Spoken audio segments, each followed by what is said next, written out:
They say appearances can be deceptive. Everybody sees the success, the polish, and the poise, but they rarely see beyond the surface. This is a space where we will discuss the realities of being human, from the heights of my professional success to the depths of my own personal trauma. I'm joined each week by my mate Stu Bailey. Hello. Say hi, Stu. Hi, Stu. As we chew the fat and break down some difficult topics around heartbreak, trauma, and life. I'm Frances Hallworth, and this is Being Imperfectly Frances. Fran, why am I here?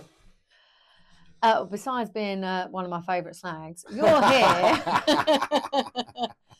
You are here to support me. So I thought the best place to start in our podcast series was to explain why I decided to do it. Yeah. So I had a health scare this year, and that meant that I had to go through a load of tests and everything else. What was a health scare? So whilst I was in Thailand with my mate Chris, who you know. Yeah, I know Chris. I had all the symptoms of a stroke. Right. So we'd been to the full moon party the night before, but it was a late night, but it wasn't like hectic. It wasn't mental. Right. And the whole of the following day, I was very chilled. I was very relaxed, like, you know, sunbathed and slept all day. And Chris went out to have a happy massage, and and I was sleeping, and then I woke up and had these horrible sensations where I lost the sight in my eye. I lost all the sensation down my left side. My hand was tingly. It went numb. My foot was tingly. That went numb. I was really confused, really lightheaded. My chest felt like it was being crushed. God, that sounds horrible. I was having palpitations. I couldn't breathe, and I genuinely thought I was going to die. And I was lying on my bed. It was like on my hands and knees on my bed, just trying to breathe. So I rang my sister, as you do, you know, in Thailand, you call your sister in Hertfordshire. And she was just like, "What's wrong with you?" And I went, "Well, I'm not entirely sure, to be honest." So she says, "You really have to call a doctor." And I remember looking across the other side of the room and thinking, there's no way I can make it over there. Like, I don't think I will survive. I didn't think I could be able to breathe. So I tried to play it down. Yeah. That's what I tried to do. Because I was thinking, you're having a panic attack. You know, this is not a stroke. Like, you're overreacting. Well, it sounds like a stroke. Really. Yeah. Yeah. So my mate comes back and he's like, "Oh, are you?" He's had a stroke of his own. Have you had a fucking stroke? I'm like, I don't really feel very well. And he's like, "Okay, let's take you to the medical centre." And I walked into the medical centre, and again, I was trying to be like, you know, I'm really fine. There's nothing really wrong with me. But I walked in and I just burst into tears. And I was like, this doesn't feel right. Nothing feels right. And like, I had no sensation in my arm. Again, I was confused and dazed. And they kept me in for like an hour when the symptoms subsided. And they said, it looks like you've had like a mini stroke. Jesus. Whereby I burst into tears. And I was like, oh my God.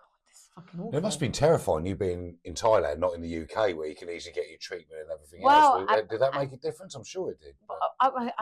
It was just being on my own and Yeah. not knowing the system either. Yeah. And not knowing whether I would want to go to hospital because, you know, then you're going to have to you have to pay for it. If, you know, if I'm wasting medical time, if I Tell am me you over had it. Travel insurance. Probably, but I didn't know. I didn't know if it was part of my credit card or not. I couldn't remember. Yeah, right. But the fact of the matter is, I was just like, I don't really want to go to hospital if I'm having a fucking panic attack. Yeah. And it's not a stroke. Yeah, and it's ruining your holiday. And I've been out to the full moon party the night before, and they all think I'm being, you know, an overreactive, you know, hypochondriac. Yeah. But that turned out not to be the case. Yeah. But my symptoms subsided. So got on with my holiday, where Thailand tried to kill me one more time, and came back to the UK, determined to go to the doctors. Actually did go to the hospital. I went to A&E, and A&E was so busy. I mean, it was so busy. And how long did you wait? 5 hours, and I walked Blimey. out. Yeah, I left in the end. So I went to A&E literally the day after I landed. So I landed after a 13-hour flight, went straight to A&E on the Tuesday, and there were so many genuinely sick people in there, and I felt like a fraud. Yeah. Because although that had happened to me in Thailand, I felt fine. Yeah. Right? And I thought, I don't need to be here.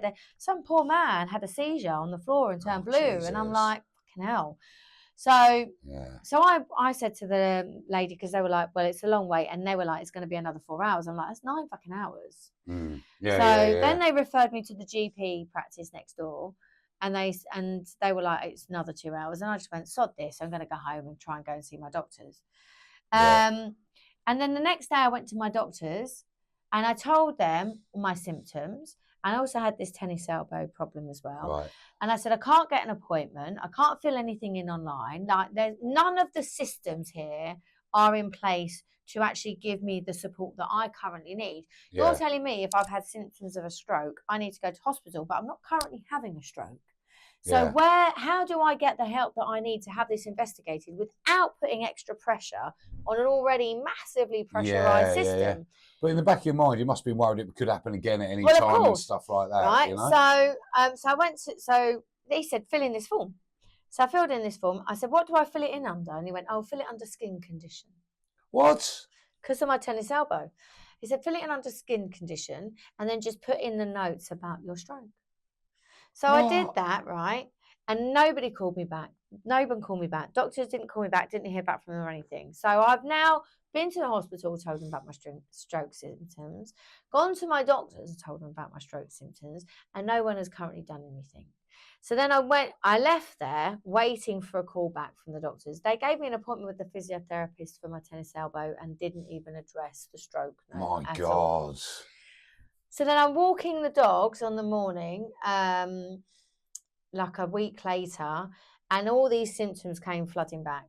And I got really weak-headed. My vision went. I felt really confused. I had this pressure in my head. You must have shut yourself, didn't you? I was scared, yeah. And I got home, and I just went to bed, and I slept for like an intense hour and a half. Yeah. And then, like every sensible human being on the planet, I went to my PT class. I went and did personal training with my weight trainer.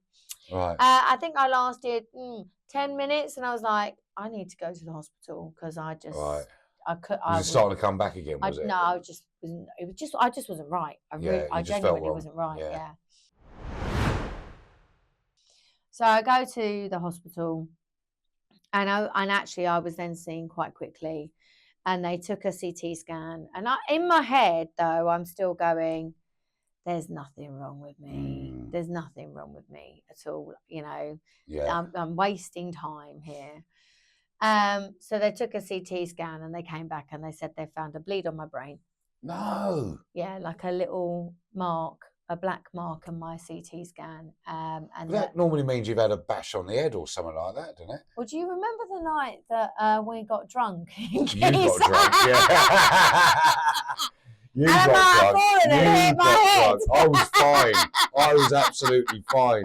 You can't have a couple of tequilas. That ain't my problem, is it? You know, Jesus. I shit you not though, right? Genuinely, when they said to me, "You've had a bleed on the brain," I sat there and I thought, that is only the last time. Oh, because you bashed your head on the radio. Yeah, right. I was sitting there going, that was like 2 years ago. Are you fucking taking the piss? You're telling me now I've had a brain injury for 2 years? Yeah, no way. So they confirmed they thought I'd had a series of mini strokes. Right.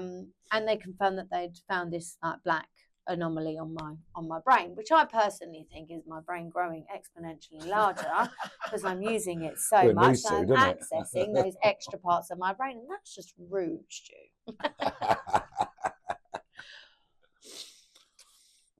Anyway, fast forward, they then refer me to the TIA clinic, which is... What's TIA? Don't ask me that. It's really complicated. I don't know what it's all right, but It's basically mini strokes. It's a recognised condition. So they refer me to those and take a load of my blood, give me an MRI, and then they come back to me and they say they can't find any evidence of a stroke at all on my brain. Right. And then about a week later, I then suffered an optic migraine on the beach. And I rang my doctors and they went, just go to A&E. Sorry, what's an optic migraine? I know migraine is, I get them quite regular, but not, I just normally sit in a dark room and smoke something nice and I'm all right. But, yeah. What's an optic migraine? So an optic is that just when you see it? Yeah. So yes, it's a retinal migraine. Right. So basically, I've been getting these for a couple of years. They're stress induced, but I haven't been under any stress recently. So normally it starts in the corner of my eyes, a tiny little dot, and then it turns into like a boomerang and it goes all the way across my vision, and then it comes back again. And unless I lie down and sleep, and then it's gone in 20 minutes, it can knock me out. On this occasion, I was walking the dogs on the beach, and it started right in the middle of my eye, and it was a big blurry blob. Right. And which is not normal. And it immediately saps my energy. I get a cold forehead, and I was just like, right, dogs, let's turn around and go home. Yeah. So we're really unhappy with because they needed to poo. And I'm, Mum, I'm just having a shit. Seriously. So I went home, and I slept, and then I rang the doctors, and they said go to A&E, and I cried actually because I just thought another 5 hours sitting in the waiting room. Well, no, it was more than that, Stu. It was the fear of what the fuck is going on. Like, what is wrong with me? Yeah. Because I didn't know. I still hadn't, I didn't have any answers. So, so I went to A&E and sat there. Luckily, it was early, so it wasn't busy. And I was just really fit doctor. I was like, yeah, I'm a patient. Yeah. What do you do? I need checking over. Take the pulse. And actually, he was the one that called my name, and he was a really, really nice doctor. And for the first time since any of this has happened, I felt that he was the first person that actually listened and took account of the history. So up till that point, did you get his number? I really wish I had. If you're there, Dr. Handsome, get in touch. Yeah, numbers on the screen. Digits below. Pimping myself out. So for the first time, I felt like he was the first person that actually listened. Right. So because I went to the full moon party, and because there is a perception around what people will be partaking in at said full moon party, there was, let's just be clear here. You didn't take anything. You had a few drinks. Not on that night. Yeah? No. Not on that night. No. But that particular night. No. Just so I didn't take any drugs or anything like that. Just a few beers. It was available, right? Yeah. And but all we drank was alcohol, right? Yeah. But I felt like I was treated as though you've been out, got on it, and you're paying the price of it. Deal with it. That's what I felt like. Yeah. Now I understand that there is an element, and I know that like cocaine and stuff like that can cause strokes and stuff like that, but that was not the case, and I just didn't feel like anybody took it seriously up until that point. So he was the first person, and I've dabbled in stuff like that, and I've owned it, and I told the doctors because I thought I can't have had these symptoms and then lie about my lifestyle. So I was being very open and honest, but it's also not like I take it every day or every week or anything else. It's infrequently. So it was the first time that I genuinely felt like actually somebody took an interest in the history of what had happened. Not just that, like, the migraines that I'd had up to that point, the narcoleptic blackouts that I have and everything else. So his diagnosis then was that he felt, which was backed up by the stroke team, was that I hadn't had a series of strokes, that I'd had a series of migraines induced by acute stress. And I just looked at him and I went, are you taking a piss? Yeah. Are you telling me? One minute you got a bleed on the brain. Yeah. The next minute you're... Yeah, now I've got migraine. And I said to him, I said, so what about the CT scan? And so they just went, well, we're going to dismiss the CT scan because, you know, we feel the IRI is more, MRI, is more accurate. And I just went, it's a relief to know that that's what you think. Well, just to say, it must be a certain sense of relief. But it also doesn't make sense to me because my symptoms for a migraine were not that, you know, of losing my entire sensation down the left-hand side. And it wasn't just those occasions that it happened. Like, it was the whole period after that, like up until a month ago. So that happened on the 4th of January. Right. And I was continuing to have like little like physical episodes up until about a month ago.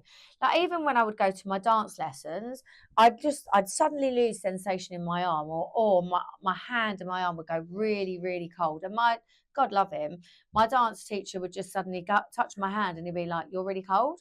And then he would just immediately change the lesson so that it wasn't putting any exertion on my body. Oh, what a lovely guy. And he would then we'd do more technique rather than doing the routines of the things that he's teaching me. You know, and I would get confused and I would lose my energy, and I was sleeping like 15 hours a day. You can't tell me that I've had 2 months of migraines. That just doesn't make sense. Yeah. Oh, so of course I'm going to get a second opinion. Of course, yeah.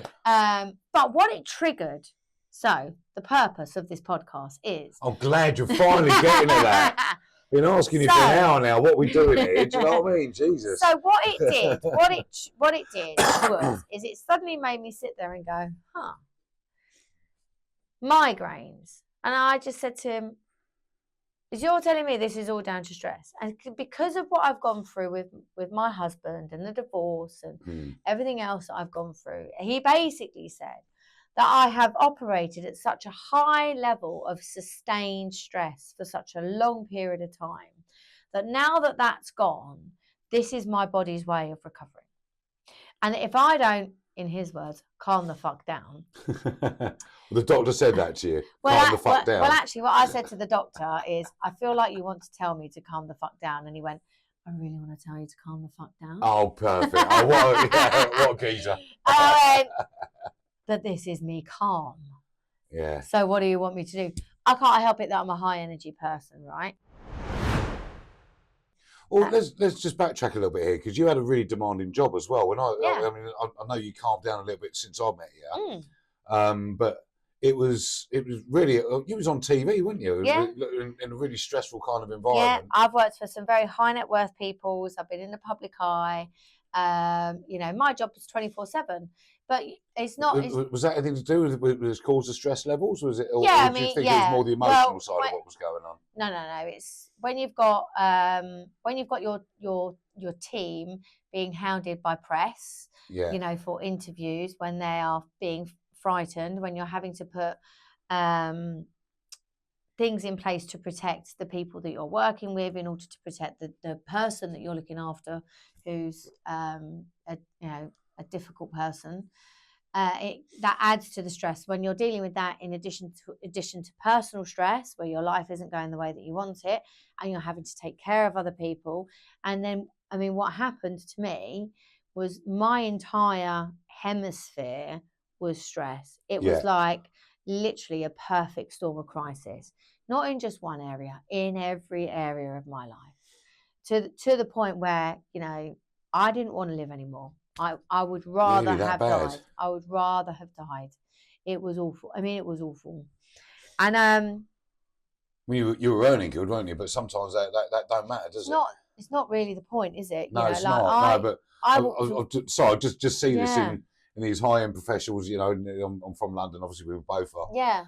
You're seeing all these city bods running around stressed as hell. Do you know what I mean? Just because they're earning the money. Yeah, it's just not that important, is it? No, it's not. And the thing is, to be fair, I can deal with the stress in my work life if my personal life is easy. Yeah, but when it's everything, you're just living in stress. I mean, I suppose if you've got a nice home. So then what your body is used to is functioning at this high cortisol level, which is not healthy. Yeah. Right, for anybody. But my body's like, I don't know any different. So then when that stopped, suddenly my body doesn't know what to do with itself. So now we all know the mental impact of it. The mental impact for me was depression, panic attacks, suicidal thoughts, self-harming, but then the physiological side is now coming out like 2 years after, you know. And even though I'm going around going, I'm not stressed anymore, my body's going, you fucking are. Yeah, right. Yeah. I'm just going to remind you that you've just sustained 45 years of acute stress. All right. Yeah. You don't get away with it that easy. So what I wanted to use this podcast to do was to interrogate and investigate not only the mental side of abuse, trauma, and everything that goes with that, stress, but also the physiological side, how it impacts our bodies, right? Because I don't think we truly are aware of that. I've always been a really healthy person. I've always exercised. I've always competed in sports, and you know, I've run 7 marathons. I've done like ultra marathons. I've climbed mountains, and I love being a healthy, fit person, despite the and the occasional. When I could no longer go for a 5-mile run without having a panic attack because it triggered my flight or fright response, that is not acceptable to me. I could not have. It's kind of like a wake-up call, kind of like. Well, it's not even that. Like so I started the dancing because everyone says to me, "You need to dance because you love to dance," and I was like, "I do." So I did it. But a year ago, we're not talking about hitting a nightclub at 4 a.m. in the morning, are we? I do quite like doing that as well. You do. See you cut some slick moves across the dance floor, slipping and sliding right through. Way! It's not just about that, no. And it was, so for me, it was like, I need to get back to who I am as a person. Yeah. And if I can't run, I wouldn't have been able to be sat here or be doing the dance classes that I'm doing, challenging myself to get good enough to compete in like competitions with professionals. Yeah. I wouldn't have been able to do it. I wouldn't have mentally been able to do that. So part of my healing journey for me is actually going, fucking well done. Right, I'm still here.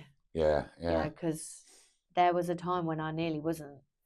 And my mates were like, I'm not leaving you alone for 3 months. And I was like, please fucking leave me alone. I would never try and do it again. And because I'm so strong and because I never collapse and people never see me stressed or worried, when you operate at that level and then you do crash, the fall is that much harder. So this is what I just want to get my head around. I mean, I know prior to me meeting you, you had a load of stuff go on, load of real bad shit, which you haven't told me a great deal about. But we're going to be addressing that over the course of this I know, I can't too. wait. I'm really looking forward to that. Do you know what I mean? I've got a Schindler's List lined up. No need to start crying just yet. No, I'm not crying. I've got Schindler's List lined up downstairs in case I need to watch it to cheer myself up afterwards. Do you know what I mean? But no, if I get this right, so you've come out of a divorce and you moved to Southampton to get away from everyone and everything, starting a new life. And you were doing good. You had a job. You was working, and everything seemed all right on the surface, obviously. Yeah. And then you have this big crash a couple of years later, and realise that in actual fact your body's going, nah, you ain't done yet, love. Yeah.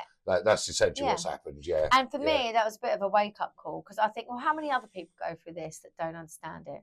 Now, obviously, I'm not a healthcare professional. I'm not a mental health professional, but I do understand human psychology and human behaviour. Yeah. But what I've also done is I've recovered from an awful lot of trauma, not just from like adult life, but from childhood years. Yeah. And I will be addressing some of that trauma as well. And it's not going to be pretty. Some of the shit that I've been through is really harrowing. Yeah. And it's going to be trigger happy TV, let me tell you. What, Dom Johnny's coming on, is he? He is, mate. He is, yeah. With his massive... Hello! No. I'm in the library! I might actually get you a big phone so we could do that later. What did you learn from the health scare? Oh, I got a... Ladies and gentlemen, I've just shut Fran up. Just give you a second to think about that, yeah. Well, it's made me more conscious of how I'm treating my body. Interesting. So I think I went through a phase where abuse became my crutch, right? So rather than exercise and stuff like that, drinking, drugs, Right, gotcha. you know, yeah. and that became my numbing medicine. Yeah, gotcha. Rather than you're just shutting it all out, isn't it? But it's delaying the inevitable, essentially, isn't it? It so allowed me to shut everything down. But he says taking a big swig of his beer. But it was also self-sabotage, massive self-sabotage. And I've learned that I don't need that. My energy is up here all the time, and I don't need any additives to add to that. In fact, if anything, stuff like that brings me down. Yeah, it has the complete opposite effect to me. Well, I mean, this is what I've found. I mean, my story is nowhere near as dramatic as what's happened to you. But in the times when you're down depressed, you go out and you get smashed in. You know, you might stay up for a night and you feel shit. Not just for the next day. For me, I'm finding as I get older, it's 3 days, 4 days. Do you know what I mean? It's gonna be a whole night soon. Some of the nights that we've had, I just feel that. Saturday notwithstanding. That was quite mellow for us, really. It was all right. It was chilled. It was a really cool night. Thanks, Medina. Yeah, I want to say a big props to Moodina. He came back to your house and chilled out with you. A nice, famous DJ in your gaff. That was lovely, wasn't it? We had a great night. What a lovely geezer as well. Yeah, brilliant. Anyway, that aside, I've always found that let's talk about the sniff. I mean, honestly, we both done it, and I used to sniff coke like an absolute fucking champion. Yeah. But what I find now is you don't even realise it at the time. So you have a weekend on it, and then all during the week I'm getting angry for no reason. I'm throwing my toys out the pram. I'm not happy. Everything's shit, and that's not me. I'm not like that. It's debilitating. It completely changes who you are, but equally it makes you ineffective in your life, right? Yeah. And that's not who I am, right? I've always been one of these people that have challenged herself, that is driven, that is professional, that wants to be the best at whatever it is that I choose to do. And I just kind of just went, nah. Yeah. Can't do it anymore. Yeah. And so, again, like choosing to do this dancing thing. Let's start with that. So explain a bit more about. I know you've had some dance lessons or something. But, so I came back from Brazil where I saw Ellie. Yeah. And she was, and we went out and we danced a lot. And it was like, mi amor, you must dance. So hang on, you're in Brazil. You're dancing in nightclubs, or were you? No, we're dancing on the beach. She lives in the fucking middle of nowhere. All right. Dancing on the beach, just the two of you. With other people. What sort of music? Oh, dance. You'd have liked it. That was good. Yeah, all right. I'll be the judge of that. But yeah, funky house, good. Anyway, so I thought, do you know what? Yeah, you're Ooh. Please cut yourself up. I thought, do you know what? She's right. I should do it. It's something I enjoy, and actually, it's about time that I started doing things that actually give me joy again. And I bet genuinely say that it gives me absolute joy to dance.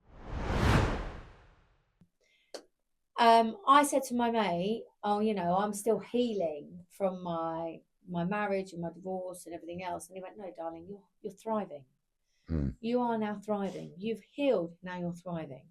And so now it's like everything's settled. It's in the past, right? It's done. Shut the door. Yeah, right? yeah. Redefine who you are. Like, I miss the person I was that was fearless, that was driven, that had this thirst for knowledge. I miss that person, and I feel like I'm slowly coming back to her. And I think anybody that had, so you didn't know me before. No, I didn't. This is the thing, isn't it? Yeah, so don't know what life was like. You met the broken version of me, and I don't know if you would agree with this, but hopefully, what you will do is you can see that actually who I was 2 years ago to who I am now are substantially different. And you've realised this after your health scare? Yeah. Wow. Yeah. Because the way that I've dealt with it before, it would have been a trauma. It would have been, I would have gone into a depression about it. It would have been woe is me. It would have been, victim mentality. And I'm not a victim. So one of the things that my ex-husband did was create that victim mentality in me. I've overcome a shit ton of trauma without ever being a fucking victim, right? I've survived it all without being a fucking victim. Yeah. And he created a victim mentality in me, which I despise. That is not who I am. What do you reckon you say to other people that have experienced similar? It depends upon their experiences, to be honest, and how damaged they are, because you have to be really careful about how you address that, because and it depends upon where they are in their journey as well, to be honest. Because some people hate me for being so positive about how I address what I've been through, and how much you care about that, really. Well, about it's people not hating about you. that, but it's also about what I'm saying is, if anybody's watching that had that and were worried about it, I mean, really, it's not a fucking concern, is it? It's not in that degree, but you can't undermine other people's feelings of what they've been through. So somebody else's pain, although it might not be equal to what you've been through, right? Yeah. It still doesn't mean that it doesn't mean as much to them, because they might not have experienced the same. True. Yeah. So there's a level of sensitivity about that, right? So it would be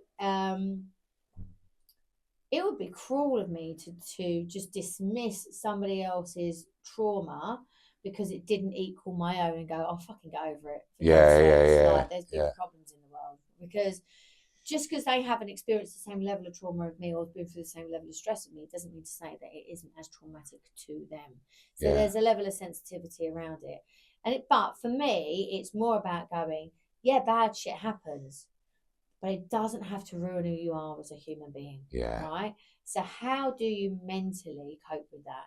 Do you allow that to turn you into woe is me and you seek sympathy from everybody because that's what your identity craves? Or actually you're a soldier and you go, fuck that, I'm going to learn from it and I'm going to make my life better despite it. Yeah. I choose the latter. My trauma isn't what I lead with. People who meet me don't sit there and go, fucking hell, you're a child of abuse, you were in a children's home, you lived in a squat, blah blah blah, you had nothing, you were starving and all the rest of it. They don't see that. And we're going to be covering it in a lot more detail about all that during this series of podcasts. But it's like that's not who I am, and it's not who I present to be. It's part of my story, and what it does is it gives me leverage to pull on life experiences to make me a better fucking human. So what would you say to people that experience similar to you? Well, if I'm being really honest, it depends upon the person and it depends upon their attitude. And it also depends upon their life experiences. It would change.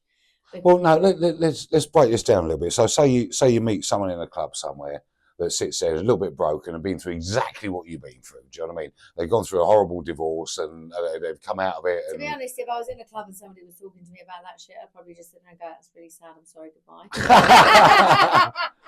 The voice of compassion here, ladies and gentlemen. Because if it's 3 o'clock in the morning, I don't want to be talking about that shit. You know what I mean. Come on. Joking aside, what advice could you give somebody that's been through to a similar sort of thing from what you've been through? Take a step outside of your own personal circumstances. Not everything is as bad as it seems. Yeah. And once you stop being in it and you step out of it, and actually you can reconcile what's going on slightly more. And sometimes as well, people overreact a lot. Right, because people are damaged, people are broken, there's so many traumatized people in the world, and our instinct is to be protective. So, like when I moved to Southampton and I met a bunch of people here, and they behaved in a way that triggered my trauma, my response to that was absolute aggression. Yeah, right? Yeah. Because I was too in my trauma, and now I can see what an absolute cunt I was. Right? Yeah. Equally, so do you think you overreacted? No. Equally, I needed to behave in that way to protect myself and also to reset my boundaries, because up to that point I'd never had any, and I'd allowed everybody to fucking abuse me. Yeah. Going back to my comment earlier where I said, I never recognised that I was in an abusive marriage. But guess what? The next time a narcissistic man approached me, he can fucking do that, right? I ain't having it. I am not having it anymore. I hear that. Yeah, right? yeah. And so, but for me, it was like the birds started singing. Because I suddenly went, you know, a couple of years ago, I would never have recognised that behaviour, and I would have welcomed that person into my life. And now I can go, you're a narcissistic, manipulative, gaslighting, coercively controlling arsehole. Fuck off. Not interested. That's a great quote. That's a great quote. And unfortunately, there's a lot of them out there. Yeah, fair play. So anybody that's going through, there's always an explanation. But what you have to do is be true to yourself and to your family as well. So I met a young girl recently when I moved here, and she was in a relationship. She's got a young son, and I met her once, know nothing about her. And she was telling me a little bit about her relationship. I saw a picture of this guy, I've witnessed them on a call, and I thought, this is not fucking healthy. And she's got this beautiful 4-year-old. And I remember saying to her, your son deserves better than the life that you're giving him right now. And that's a pretty ballsy thing to say to someone, isn't it? Jesus. And she was young as well. Truth hurts sometimes, isn't it? I would be questioning what value or what good your relationship with your partner is doing to your son. And if you continue in this life, where is that going to lead? Him and you. Are you safe? Is he healthy? Wow. And if he isn't, then who's the priority here? Your junkie boyfriend or your 4-year-old innocent son? Yeah, right. Yeah. And are your needs more important than his? And if your needs are more important than his, then you really don't deserve to have a son. Yeah, no, fair play. So listen, thanks for hanging out for me, Fran. Loved every minute of it. Need cheering up, so I'm going to go pop downstairs and watch Schindler's List. No. Joking aside, it's been really insightful. A couple of pills, yeah? Big fat line waiting for me. No. No, we don't do that anymore. We don't do that anymore. Don't do that anymore. No, we've learned from our casual ways. Yes. Don't do drugs, kids. No, don't do drugs, kids. Right. See you next time. Week. Yeah, lovely. Bye. All right, ta-da. Thank you for listening to Imperfectly Frances. Hopefully you have enjoyed this episode. If so, please make sure that you subscribe to our channels and follow us on social media for more exciting behind the scenes and daily insights. I'm really glad that you are on this journey with me. I am Frances Hallworth, and I will see you on the next episode.